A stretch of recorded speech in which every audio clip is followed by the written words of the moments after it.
it's easy to say, oh, today, these times we live in are like different or more intense than any others.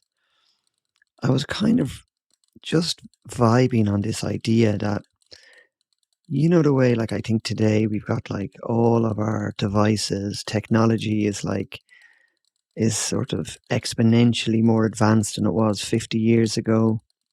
So you could make the argument that it's even more important today to meditate because of the intensity of all of the technology that kind of absorbs our consciousness on our behalf or whatever.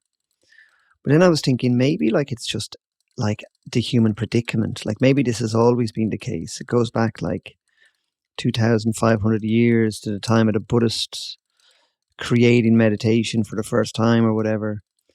Or even like I love this line from T.S. Eliot. And this is from 1936, where he was writing this poem. I think it's called Burnt Norton, and he says he was looking at the world around him, and he was basically saying that we are distracted from distraction by distraction.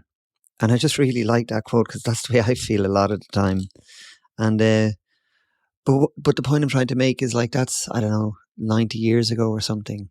And there are elements of this kind of distracted mind state that we all experience that seem to be as old as time itself.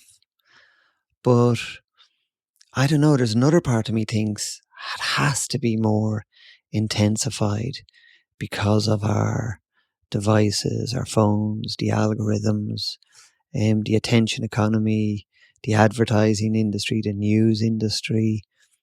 All these things are sticky for our consciousness, And so to actually decide, to choose, to say, hey, I'm going to take a break.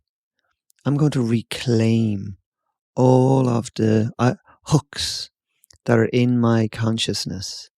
I'm just going to unhook myself and allow myself become centered again, recentered in who I am. That it's just a very cool thing to do today, in my opinion. And there's another teacher I really love, this guy called Krishnamurti, Jiddu Krishnamurti. He's an amazing spiritual teacher. If you haven't heard of him, check him out.